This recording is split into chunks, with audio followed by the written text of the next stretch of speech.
জানিয়ে দেব সর্বশেষ আপডেট বাংলা সংবাদ। শুরুতেই শিরোনাম। অবশেষে বেনজিরের কুকর্ম ফাঁস, নিজে বাঁচতে হাসিনা সরকারকে ফাঁসিয়ে দিল বেনজির। বেনজির ইস্যুকে কেন্দ্র করে সরকার পতনে বিএনপি জামায়াতের নতুন কৌশল। এতক্ষণ শুনছিলেন সংবাদ শিরোনাম, এখন থাকছে বিস্তারিত। পুলিশের সাবেক আইজিপি ও র্যাবের সাবেক ডিজি বেনজির আহমেদের দুবাই, সিঙ্গাপুর, থাইল্যান্ড ও মালয়েশিয়ায় বিপুল বিনিয়োগের তথ্য বেরিয়ে এসেছে। পুলিশের ঊর্ধ্বতন পদে চাকরির সুবাদে বিভিন্ন উৎস থেকে অবৈধ উপার্জনের টাকা পাচার করে বিনিয়োগ করেছেন বলে অনুসন্ধানে উঠে আসে। অনুসন্ধানে পাওয়া তথ্যানুযায়ী বেনজির আহমেদের দুবাইয়ে রয়েছে শত কোটি টাকার হোটেল ব্যবসা। সিঙ্গাপুরে প্রতিষ্ঠা করেছেন অর্ধশত কোটি টাকারও বেশি বিনিয়োগের সোনার ব্যবসা।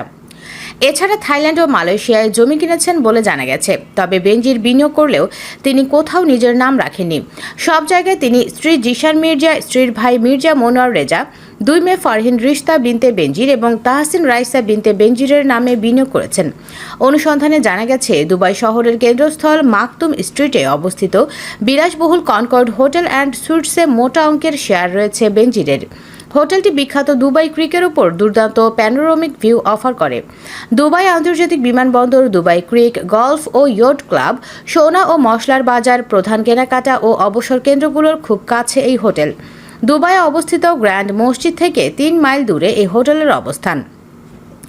দেশ থেকে টাকা পাচার করে গড়ে তোলা বেনজিরের এই হোটেলে আছে অ্যাপার্টমেন্ট, এক্সিকিউটিভ সুইট সহ অত্যাধুনিক রুম, যেগুলোর ভাড়া প্রতিদিন 350 থেকে 1,500 দিরহাম, যা বাংলাদেশি মুদ্রায় 10,000 টাকা থেকে 45,000 টাকা। অনুসন্ধানে আরও জানা গেছে, সিঙ্গাপুরের জনপ্রিয় মুস্তাফা মার্টের পাশে অবস্থিত নিজি জুয়েলার্সটির মালিকানায় রয়েছেন বেনজির আহমেদ। দেশ থেকে প্রায় অর্ধশত কোটি টাকা পাচার করে সেখানে তিনি বিনিয়োগ করেছেন। বেনজিরের বিদেশে বিনিয়োগের বিষয়ে বাংলাদেশ ব্যাংকে খোঁজ নিলে জানা যায়, সাবেক আইজিপি বেনজির আহমেদ বিদেশে বিনিয়োগের কোনো অনুমতি বাংলাদেশ ব্যাংক থেকে নেননি। তার কোনো প্রতিষ্ঠানের বিদেশে বিনিয়োগের অনুমোদনও দেওয়া হয়নি। অর্থাৎ অর্থ পাচারের মাধ্যমে তিনি বিদেশের বিভিন্ন প্রতিষ্ঠানে বিনিয়োগ করেছেন। বেনজিরের মালিকানা প্রকাশে না আনলেও কক্সবাজারের কলাতলিতে 2টি বিলাসবহুল হোটেলে রয়েছে তার বিনিয়োগ। হোটেল দুটির নাম হোটেল বেস্ট ওয়েস্টার্ন প্রিমিয়ার এবং হোটেল রামাদা লিমিটেড। বনানীর সি ব্লকের 15 নম্বর রোডের 59 নম্বর বাড়ির ঠিকানায় আছে হোটেল ইউনিক রিজেন্সি। এই হোটেলেও বিনিয়োগ আছে বেনজিরের। হোটেলটিতে এক রাত থাকতে গেলে গুনতে হয় সর্বনিম্ন $100 বা 12,000 টাকা থেকে সর্বোচ্চ $250 বা 30,000 টাকা। এই হোটেলে আছে deluxe single, deluxe twin, deluxe king, presidential sweets, VIP sweets, superior king প্রভৃতি বিলাসবহুল রুম। এছাড়া কানাডিয়ান বিশ্ববিদ্যালয়েও বিনিয়োগ আছে বেনজিরের। এই বিশ্ববিদ্যালয়ের city campus ranks RL square প্রগতি সরণিতে অবস্থিত, আর স্থায়ী ক্যাম্পাস হচ্ছে পূর্বাচল নিউ টাউনের 9 নম্বর সেক্টরে। গাজীপুর সদর উপজেলার ভাওয়ালগড় ইউনিয়নের নলজানি গ্রামে 160 বিঘা জমির ওপর বিস্তৃত ভাওয়াল রিসোর্ট। 2018 সালের 6 এপ্রিল প্রায় 106 বিঘা জমির ওপর এটির যাত্রা শুরু। পরে এতে যোগ হয় আরও 54 বিঘা জমি, 62টি ভিলার সঙ্গে হ্যালিপ্যাড, রেস্তোরাঁ, জিমনেশিয়াম, সুইমিং পুল, স্পা সহ অনেক কিছু রয়েছে এর ভেতরে। অনুসন্ধানে দেখা গেছে, রিসোর্টের একটি বড় অংশই গড়ে তোলা হয়েছে বনের জমি জবরদখল করে। এতে নেপথ্য থেকে সাহস জুগিয়েছিলেন বাংলাদেশ পুলিশের সাবেক মহাপরিদর্শক বেনজির আহমেদ। কেননা এই রিসোর্টের 1/4 শেয়ারের মালিকানা বেনজিরের পরিবারের হাতে। অনুসন্ধান বলছে, বনের জমি দখল করে রিসোর্ট গড়ে ওঠার সময়কালে বেনজির আহমেদ ছিলেন ঢাকা মেট্রোপলিটন পুলিশের কমিশনার। রীতিমতো পুলিশি পাহারা বসিয়ে বনের জমিতে সীমানা প্রাচীর লাগিয়ে রিসোর্টের কাজ শুরু হয়েছিল বলে জানিয়েছেন বন বিভাগের কর্মকর্তা ও স্থানীয় বাসিন্দারা। ক্ষমতার অপব্যবহার করে পুলিশকর্তা বেনজিরের বনের জমি দখল করে রিসোর্ট বানানোর ঘটনায় স্তম্ভিত বন বিভাগ ও স্থানীয় বাসিন্দারাও। জানা গেছে, আম্বার গ্রুপের অন্যতম প্রতিষ্ঠান এই ভাওয়াল রিসোর্ট অ্যান্ড স্পা। তবে প্রতিষ্ঠার কোনো এক পর্যায়ে এতে যুক্ত হন বেনজির আহমেদ। ডিএমপি কমিশনার হিসেবে প্রভাবশালী হওয়ার সুবাদে রিসোর্টের 25% শেয়ারের মালিকানা নেন তিনি। বন বিভাগের বন্যপ্রাণী ও প্রকৃতি সংরক্ষণ বিভাগের ভাওয়াল রেঞ্জের রেঞ্জ কর্মকর্তা মোহাম্মদ মাসুদ রানা জানান, ভাওয়াল রিসোর্টের ভেতরে ও প্রবেশমুখে বন বিভাগের 6.73 একর জমি রয়েছে। অর্থাৎ বনের বিশাল এই জমি দখল করে গড়ে তোলা হয়েছে ভাওয়াল রিসোর্ট। বন বিভাগের তথ্যমতে ভাওয়াল রিসোর্টের দখল করা জমির মধ্যে রয়েছে 4 নম্বর বড়ইপাড়া মৌজার 3, 279 এবং 271 নম্বর CS দাগে 11 বিঘা। বন বিভাগের কর্মকর্তারা বলেছেন, বেনজিরের ক্ষমতার দাপটে সবাই ছিলেন নির্বিকার, নিরুপায়। তিনি তখন ডিএমপি কমিশনার থাকার কারণে বেআইনিভাবে পুলিশ পাহারায় বনের জমিতে সীমানা প্রাচীর দেন।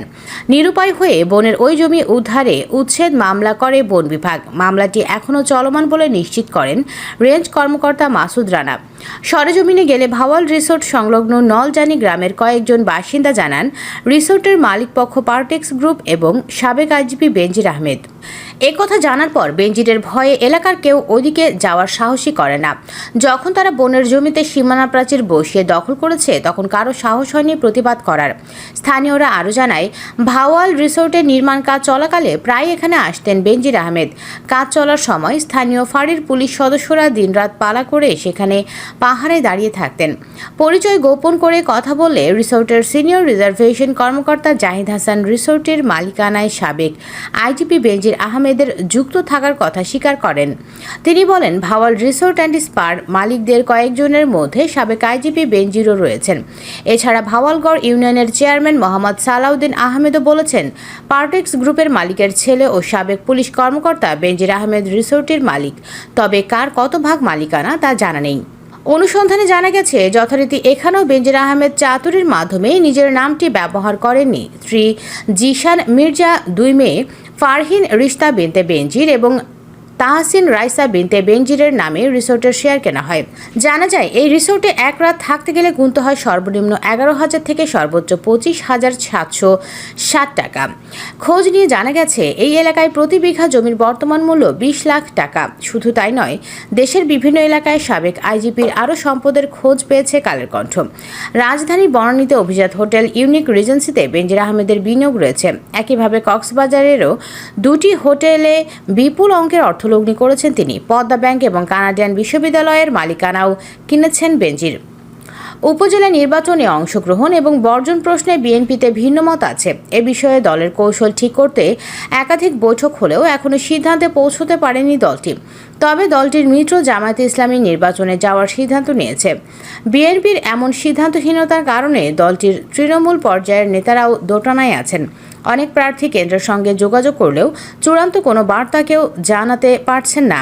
ফলে অনেক নেতা ব্যক্তিগতভাবে নির্বাচনের প্রস্তুতি নিলেও শেষ পর্যন্ত দলের সিদ্ধান্ত কি, সেদিকেও নজর রাখবেন। বিএনপির স্থায়ী কমিটির বৈঠকে উপজেলা নির্বাচনে কৌশল নির্ধারণ নিয়ে বৈঠক হয়।